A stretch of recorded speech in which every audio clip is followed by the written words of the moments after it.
எல்லாருக்கும் வணக்கம். கதைப்போமா வித் ஆஜி. நம்மளோட சேனலில் சைக்காலஜி ஆஃப் மணி புக்கோட 13 அத்தியாயங்களை இது வரைக்கும் நம்ம கேட்டாச்சு. வாங்க இன்றைக்கி நம்ம 14வது அத்தியாயத்தை கேட்கலாம். நீங்கள் மாறுவீர்கள். காலத்தை பொறுத்து மக்களின் இலக்குகளும் விளைவுகளும் மாறிக்கொண்டே இருப்பதால் நாம் நினைப்பதை விட நீண்ட நாள் சேமிப்பை திட்டமிடுவது என்பது கடினமானது. இளம் வயதில் என்னோடு பழகிய நண்பர் ஒருவர் இருந்தார். அவர் மேட்டுக்குடியில் பிறந்தவரோ அல்லது இயற்கையிலேயே அறிவார்ந்தவரோ அல்லர். ஆனாலும் நான் இதுவரை சந்தித்த மிகவும் கடினமாக உழைக்கும் ஒருவர் அவரே. இத்தகைய மனிதர்களிடமிருந்து நாம் கற்க வேண்டியது நிறைய உள்ளது. ஏனென்றால் அவர்களிடம்தான் வெற்றி பாதையின் ஒவ்வொரு அடியின் தணிக்கையற்ற புரிதல் இருக்கும். நண்பருடைய வாழ்நாள் இலக்கும் கனவும் தான் ஒரு மருத்துவர் ஆக வேண்டும் என்பதே. ஆனால் சூழல்கள் அனைத்தும் அவருக்கு எதிராகவே இருந்தன. இயல்பாக சிந்திக்கக்கூடிய எந்த ஒருவரும் அந்த சூழலில் அது சாத்தியப்படும் என்று நினைக்க மாட்டார். ஆயினும் அவர் விடாது உழைத்தார். பின்னர் அதன் விளைவாக தன்னை விட 10 ஆண்டுகள் குறைந்த வயதுடைய மாணவர்களுக்கு மத்தியில் அவர் மருத்துவரானார். அந்த வெற்றி எந்த அளவிற்கு என்பதை பாருங்கள். ஒன்றுமே இல்லாத வாழ்க்கையில் ஆரம்பித்து உங்கள் முயற்சியினால் முட்டி மோதி மருத்துவக் கல்லூரியின் முதல் மாணவனாய் தேர்ச்சி பெற்று மருத்துவர் என்னும் உன்னத பணிபுரிவராய் மாறுவது என்பது அசாத்தியமான செயலாகும். சில ஆண்டுகளுக்கு முன்னர் நான் அவரோடு தொடர்பு கொண்டு பேசினேன். அதன் உரை இது: நான் பேசிய நீண்ட நாட்கள் ஆகிவிட்டன, எப்படி இருக்கின்றீர்கள்? அவர்: மோசமான தொழில். நான் இருந்தாலும். அவர்: அடப்போப்பா, மோசமான தொழில் இது. எங்கள் உரை ஒரு 10 நிமிடம் போய்கொண்டிருந்தது. பணி அழுத்தமும் காலவரையற்ற வேலையும் அவரை வெகுவாக தாக்கியிருத்தல் வேண்டும். 15 ஆண்டுகளுக்கு முன்னர் முட்டி மோதி எப்படியாவது இந்த நிலைக்கு வர வேண்டும் என்று தீர்மானித்து வந்தவர் இன்று தன் நிலையை குறித்து ஏமாற்றம் அடைந்துள்ளார். இதன் பின்னால் காணப்படும் உளவியல் கருத்து இதுதான்: மக்கள் தங்களுடைய எதிர்காலத்தை கணிப்பதில் தேர்ச்சியற்றவர்கள்.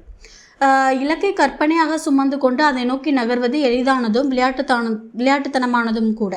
போட்டிகள் மலிந்து கிடக்கும் இவ்வுலக வாழ்க்கையின் சூழலில் அதே இலக்கை கற்பனை செய்தல் என்பது முற்றிலும் வேறானது.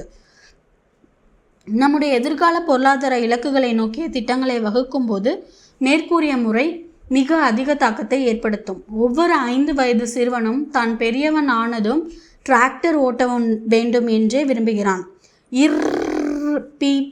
பெரிய டிராக்டர் வரேன் என்பதில் ஆரம்பித்து முடிந்து விடுகிறது அந்த சிறுவர்களின் விளைவு.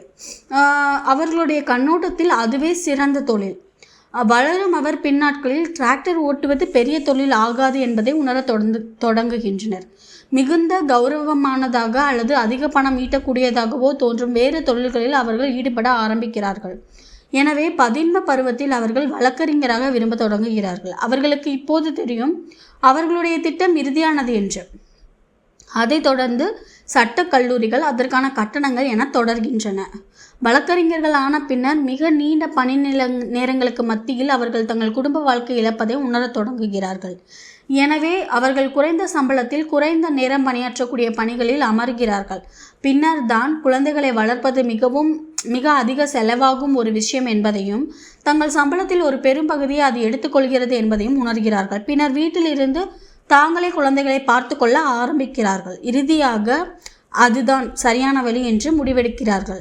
அவர்களுடைய 70 வயதுகளில் நாள் முழுக்க வீட்டில் இருந்த காரணத்தால் அவர்களுடைய ஓய்வை குறித்து அவர்கள் திட்டமிடவில்லை என்பதை உணர்கிறார்கள். நம்மில் பலர் இத்தகைய வாழ்க்கை சுழற்சியை தான் பெற்றுள்ளோம்.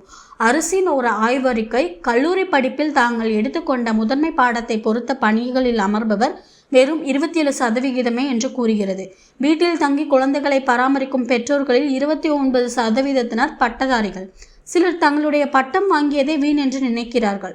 15 வயதில் இளைஞர்கள் தங்களுடைய எதிர்கால திட்டங்களை தீர்மானிக்கும் போது கற்பனை கூட செய்து பார்க்க இயலாத அளவிற்கு பெற்றோர்கள் தங்களுடைய 30களில் அவர்களுடைய வாழ்க்கை இலக்குகளை பற்றி தீர்மானிக்க வேண்டியிருக்கும் என்பதை நாம் ஒப்புக்கொண்டே ஆக வேண்டும். நீண்டகால பொருளாதார திட்டம் அவசியமான ஒன்றுதான். ஆனால் மாற்றங்கள் நிகழ்ந்துள்ளன. நம்மிலும் நம்மை சுற்றியுள்ள உலகிலும் உங்கள் இலக்குகளிலும் ஆசைகளிலும் ஒன்றை நாம் சொல்ல வேண்டிதான் இருக்கிறது. எதிர்காலம் நமக்காக என்ன வைத்திருக்கிறது என்பதை நாம் ஒருபோதும் கணிக்க இயலாது. இரண்டாவதாக இன்னொன்றையும் நாம் ஒத்துக்கொண்டே ஆக வேண்டும். நாளை உங்களுக்கு என்ன வகையான தேவைகள் இருக்கும் என்று நீங்களே இன்று முடிவெடுக்கவும் இயலாது. ஆனால் உண்மை இதுதான்: நம்மில் சிலர் அத்தகைய முடிவெடுக்கும் ஆற்றல் படைத்தவராக உள்ளனர். நெகிழாது நிலைக்கும் நீண்டகால திட்டங்களை முடிவெடுப்பது என்பது மிகவும் அரிய செயல்தான். எதிர்காலத்தில் உங்கள் விருப்பங்கள் எப்படியெல்லாம் மாறும் என்பதை நினைக்கும் போது அது குறித்து இன்று திட்டமிடுவது என்பது உண்மையிலேயே அரிதான செயல்தான். மக்கள் தங்களுடைய கடந்த காலத்தில் எவ்வளவு மாறியுள்ளார்கள் என்பதை தெரிந்து கொள்வதில் காட்டும் ஆர்வத்தின் அளவிற்கு தங்களுடைய எதிர்காலம் குறித்து காட்டுவதில்லை. எதிர்காலத்தில் தங்களுடைய தோற்றத்தில், வாழ்க்கை முறையில், ஆசைகளில், இலக்குகளில் எவ்வாறான மாற்றங்கள் வரும் என்பது குறித்து அவர்கள் குறைவாகவே மதிப்பிடுகிறார்கள். இத்தகைய நிலையை உளவியல் வல்லுநர்கள் வரலாற்று மாயையின் இறுதி என்று அழைக்கின்றார்கள். ஹார்வர்டின் உளவியல் நிறுவனர் ஒரு முறை இது குறித்து, நம்முடைய வாழ்வின் ஒவ்வொரு கட்டத்திலும் நாம் எடுக்கும் முடிவுகள் நம்முடைய எதிர்காலத்தில் நாம் எப்படி இருக்கப் போகிறோம் என்னும் நிலையில் தாக்கத்தை ஏற்படுத்துகின்றன. நாம் எடுத்த முடிவுகள் குறித்து ஒவ்வொரு முறையும் நாம் பெருமைப்படுவதில்லை. 13 வயதில் பணம் கொடுத்து தங்கள் உடலில் பச்சை குத்தி கொண்டதை தங்களுடைய வாலிப வயதில் பணம் கொடுத்து நீக்க பார்க்கின்றனர். இளம் வயதினர் திருமணம் செய்து கொள்ள விரையும் போது மூத்தோர் திருமண விலக்குகள் குறித்த முடிவுகளை எடுக்கின்றனர். வயதான இளைஞர்கள் அதிகம் உழைத்து பெற்றதை இழந்து கொண்டிருக்கும் போது இளம் வயதினர் லாபம் அடைய அதிக உழைத்து கொண்டிருக்கின்றனர். மீண்டும் மீண்டும் மீண்டும் இதே நிலைதான் எங்கேயும். அவர் மேலும் சொல்கிறார், நாம் எல்லோரும் ஒரு மாயையுடன் வலம் வந்து கொண்டிருக்கின்றோம். நம்முடைய பழைய வரலாறு முடிந்துவிட்டது என்றும், இப்போதுதான் நாம் விளைந்து எதிர்பார்த்த வாழ்க்கையை நாம் தொடங்குகிறோம். இந்த நிலை இனி தவறாது தொடரும் என்பதுதான் அந்த மாயை. இதை நாம் புரிந்து கொள்ள மறுக்கின்றோம். கில்பர்ட்டின் ஆய்வின் அடிப்படையில் மக்கள் 18 வயதில் இருந்து 68 வயது வரை எதிர்காலத்தில் அவர்கள் எவ்வாறு மாற்றத்தை அடைவார்கள் என்பதை குறித்து குறைவாகவே மதிப்பிடுகின்றனர் என்பதுதான் உண்மை. இத்தகைய போக்கு நீண்டகால பொருளாதார திட்டத்தை எவ்வாறு பாதிக்கும் என்பதை நீங்கள் கணித்து பார்க்கலாம். கூட்டுத்தொகை வருவாய் குறித்து குறிப்பிடும் சார்லி முங்கர், கூட்டுத்தொகை வருவாய் திட்டத்தின் முதல் விதி அதை தேவையில்லாமல் மாற்றிக்கொண்டே இருக்காதீர்கள் என்பதுதான். நம் வாழ்வில் சில முக்கிய மாற்றங்களை நாம் பெற நினைக்கும் போது தொழிலில் முன்னேற்றம், முதலீடுகள், செலவுகள், வரவு செலவு திட்டங்கள் என இவை யாவற்றையும் எப்படி மாற்றாமல் இருக்க இயலும்?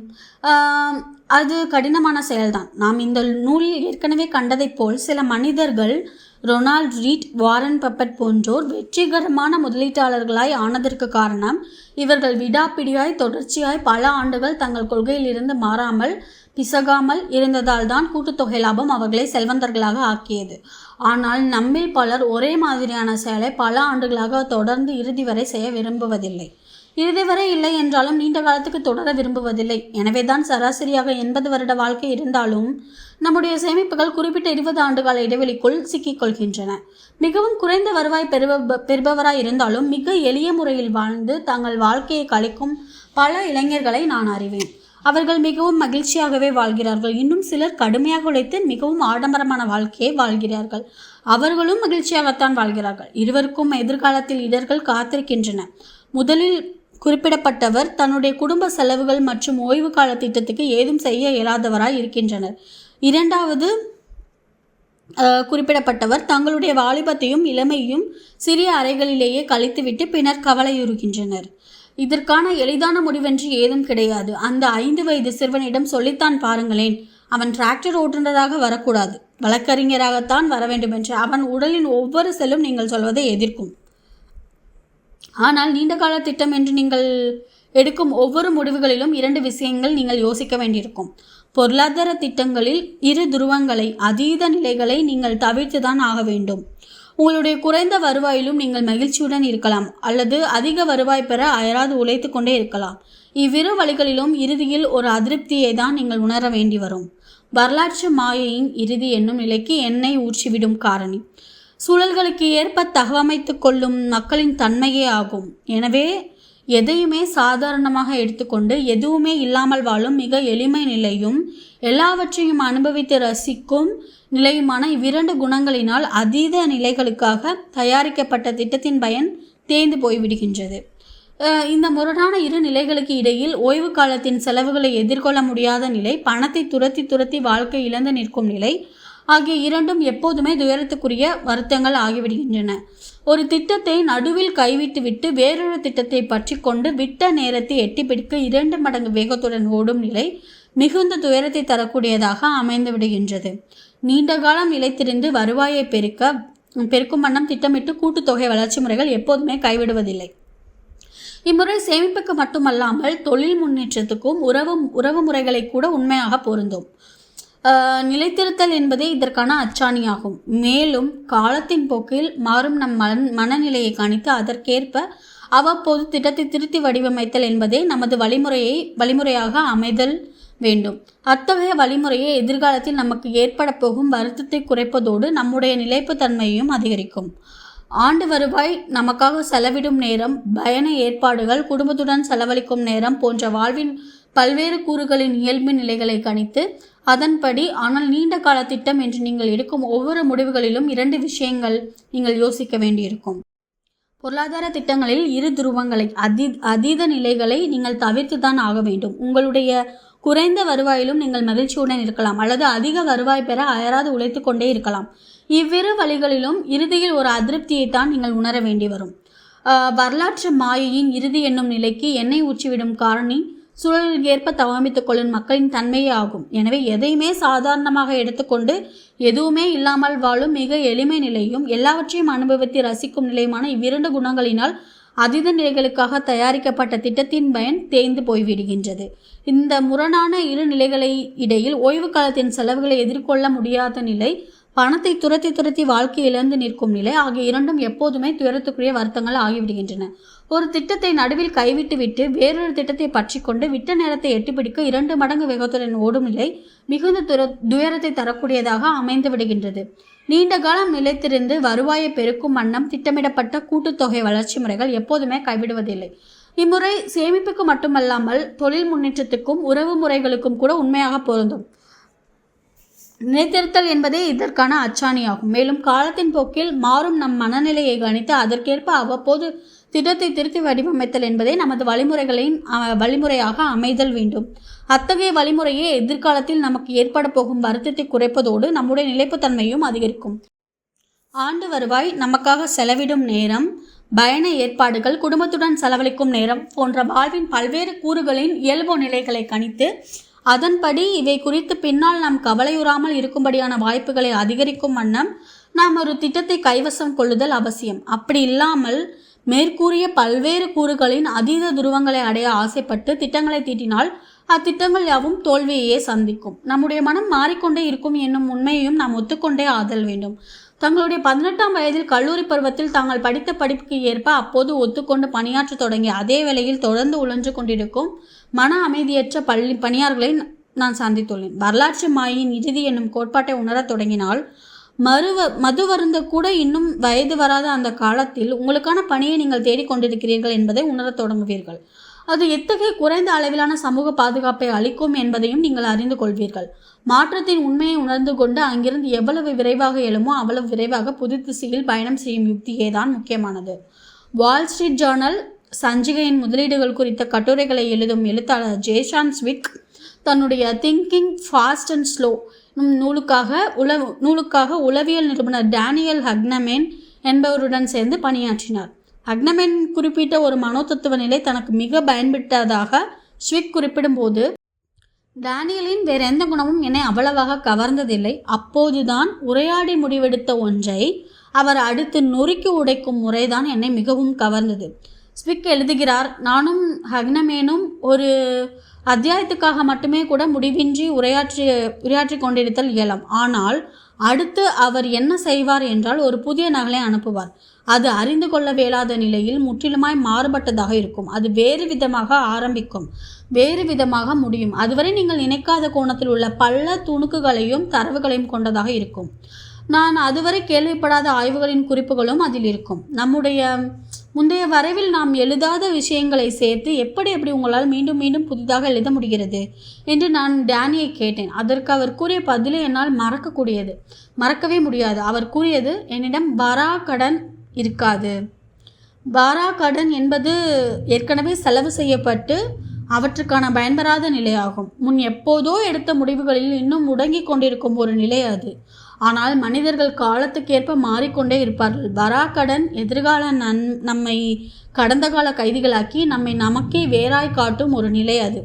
நம்முடைய வாழ்க்கையின் முக்கியமான முடிவுகளை ஏதோ ஒரு அடையாளம் தெரியாத நபர் முடிவெடுப்பது போன்றதாகும். இந்த கருத்தை நாம் ஏற்றுக்கொண்டால் மூச்சுக்கு ஆக்சிஜனை ஏற்றிக்கொண்டு வாழ்க்கையை இழுத்து கொண்டிருப்பதை விட நீங்கள் வேறொரு மனிதராய் இருக்கும்போது முடிவெடுத்த பொருளாதார இலக்குகளை கருணை ஏதுமின்றி கைவிடுதல் மேலென்று ஆகிறது.